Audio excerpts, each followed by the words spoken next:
Assalamualaikum warahmatullahi wabarakatuh.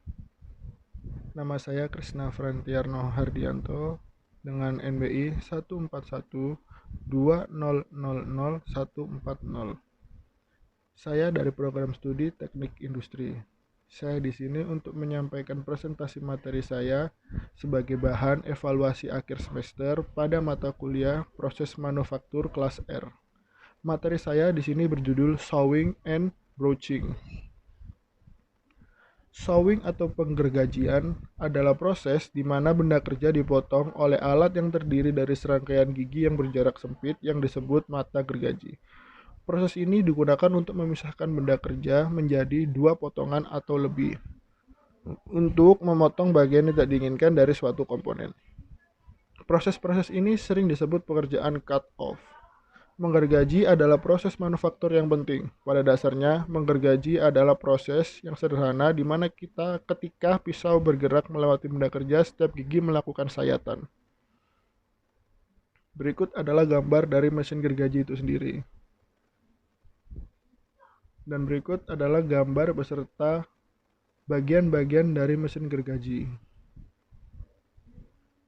Bagian-bagian mesin gergaji dan fungsinya. 1. Motor penggerak. Berfungsi sebagai penggerak dari sebuah sabuk. 2. Tuas apit moncong. Berfungsi sebagai laju, maju, mundur, batang penggerak. Ketiga, keping penggerak. Berfungsi sebagai menggerakkan batang penggerak sehingga dapat menghasilkan laju, maju, mundur. Yang keempat, sengkang gergaji. Berfungsi sebagai tempat memasang daun gergaji. Yang kelima, daun gergaji. Berfungsi sebagai alat untuk memotong benda kerja. Yang keenam, penjepit. Penjepit ini berfungsi untuk menjepit benda kerja yang akan digergaji atau dipotong. 7. Pita alat pendingin.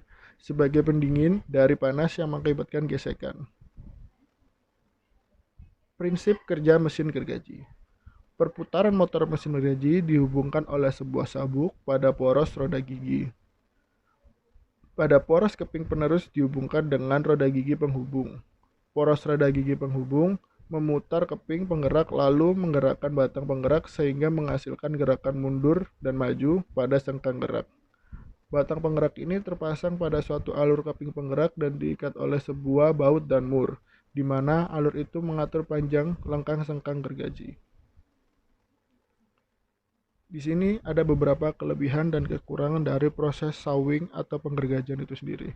Untuk kelebihannya, proses ini sangat sederhana. Yang kedua, proses ini relatif efektif untuk proses manufaktur.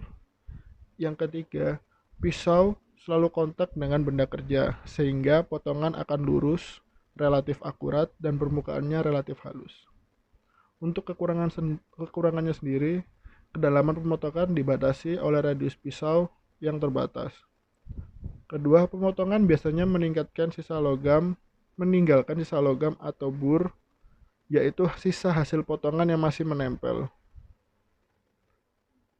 Berikut adalah beberapa produk yang dihasilkan dari proses sewing atau penggergajian. Terlihat ada beberapa balok kayu dan potongan dari besi. Kemudian saya akan menjelaskan apa itu broaching. Broaching adalah proses machining untuk membuat suatu bentuk atau pola bagian dalam pada suatu benda kerja.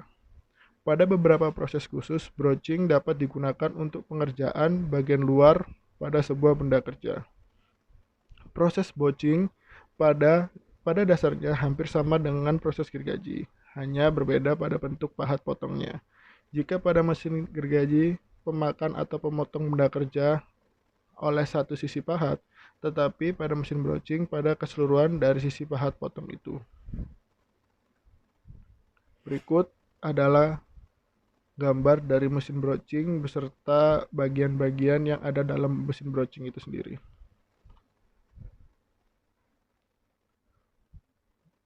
Bagian-bagian utama dari mesin broaching yaitu spindle speed, power atau wrench, spindle, kemudian ada drill check, lalu ada depth gauge, lalu ada feed lever, kemudian yang terakhir adalah table. Prinsip kerja mesin broaching. Mesin broaching melakukan proses pemotongan dengan menarik pahat terhadap benda kerja. Tetapi, mesin yang dinamakan broaching press melakukan pemotongan dengan menekan atau mendorong pahat terhadap benda kerja. Hanya digunakan untuk internal broaching. Selain itu, terdapat mesin continuous broaching machine, di mana benda kerja diletakkan pada belt yang tersambung dan berputar, dan digerakkan pada pahat broaching yang diam. Mesin broaching pun memiliki beberapa keunggulan dan kekurangannya sendiri, di mana keunggulannya meliputi proses pemotongan kasaran halus dapat dilakukan hanya dengan satu alat saja. Yang kedua, proses tidak memakan waktu yang lama. Dan yang ketiga, dapat menghasilkan profil dan alur tertentu. Kemudian, keempat, proses dapat dilakukan pada permukaan luar atau dalam. Untuk kekurangannya sendiri adalah biaya perawatan untuk mesin broaching sendiri sangat mahal. Kemudian pekerjaan jangka pendek tidak cocok untuk dilakukan mesin broaching. Dan yang terakhir, broaching tidak dianjurkan untuk menghilangkan material dalam skala yang besar. Dan ini adalah beberapa produk yang dihasilkan dari mesin broaching itu.